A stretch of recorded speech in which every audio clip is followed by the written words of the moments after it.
Promesse biblique du jour, bonjour à tous. Poursuivons avec la Pentecôte et cette grande question qui est le Saint-Esprit. Il n'a aucune limite. Le livre des Actes des Apôtres ne fait pas le portrait du summum de la puissance du Saint-Esprit, mais décrit seulement ce que les premiers disciples accomplirent par l'Esprit. Jamais il n'est dit que ceci était l'apogée, le summum de tout. Il n'existe pas de limite. Les chrétiens et leur histoire n'est qu'un exemple du potentiel du ministère du Saint-Esprit.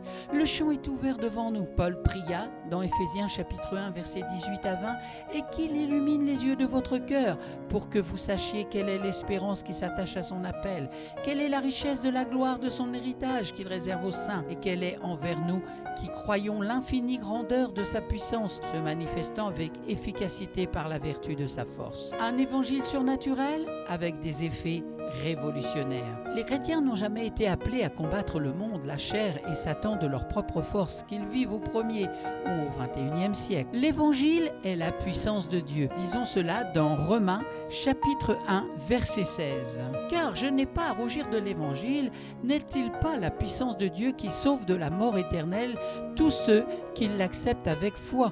Il est vrai qu'il s'adresse en premier lieu aux Juifs, mais le non-juif est invité au même titre. Et voilà ce que cet évangile nous révèle. Dieu nous déclare justes si nous plaçons notre confiance en lui. Nous apprenons comment cette justice que Dieu nous attribue naît de la foi et la fait grandir ainsi qu'il est écrit dans l'Ancien Testament. L'évangile est la puissance de Dieu, c'est-à-dire par le Saint-Esprit, non pas en l'ignorant. Combien de prédications aujourd'hui ont la force de celles qui ont été reçues dans la chambre haute des apôtres? Combien d'entre elles laissent-elles paraître l'Esprit comme étant vraiment la puissance de Dieu? Les prédicateurs qui parlent à leur congrégation comme des docteurs à leurs patients, c'est-à-dire sans passion, ne donnent à l'Esprit Saint aucune chance. L'œuvre d'un chrétien ne peut être accomplie sans l'onction de l'Esprit. Ceci, nous le savons, car la Bible nous dit « Soyez remplis de l'Esprit ». C'est dans Éphésiens chapitre 5 verset 18. Être mu par notre volonté est nécessaire, mais être conduit par l'Esprit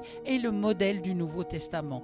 Il est celui qui nous motive et la force qui nous fait avancer. Les quelques milliers de mots de l'Ancien Testament sont le traité de Dieu sur le Saint-Esprit. Ce dernier démontre que des nations entières allèrent à la perdition lorsqu'elles ignoraient l'Esprit de Dieu. L'Esprit touchait de temps en temps un individu en Israël car la nation était sur une pente glissante. Lorsque l'Esprit venait, tout changeait. C'était un évangile surnaturel aux effets révolutionnaires. La foi se propagea, mais au fil des décennies, elle devint décadente et se sécularisa. Son histoire montre que l'Église chrétienne échoua et ne permit pas au potentiel de l'Esprit de se réaliser. L'Esprit a toujours été à l'œuvre, car jamais il ne se repose. Il est celui qui est toujours actif.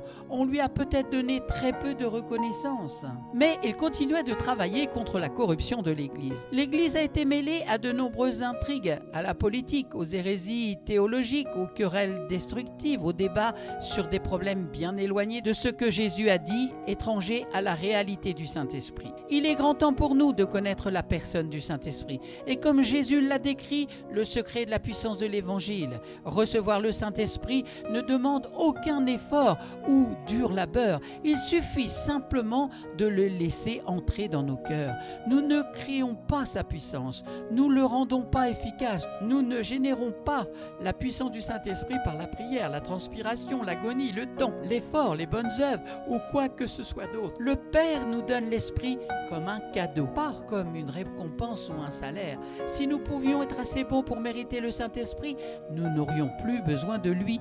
Comme Élisée, nous sommes appelés à prendre le manteau d'Élie et notre Élie est Jésus-Christ. Dans 2 Rois chapitre 2 verset 14, il est écrit « Il prit le manteau qu'Élie avait laissé tomber et il en frappa les eaux et dit « Où est l'Éternel, le Dieu d'Élie ?» Lui aussi, il frappa les eaux qui se partagèrent ça et là et Élisée passa. Mais où est le Dieu de notre Seigneur Jésus-Christ? Amen.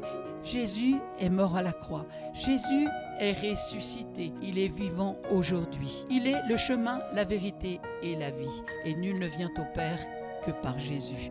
Merci Seigneur pour ton Saint-Esprit que tu répands sur tous ceux qui te cherchent en esprit et en vérité. Gloire à toi Père, dans le nom de Jésus.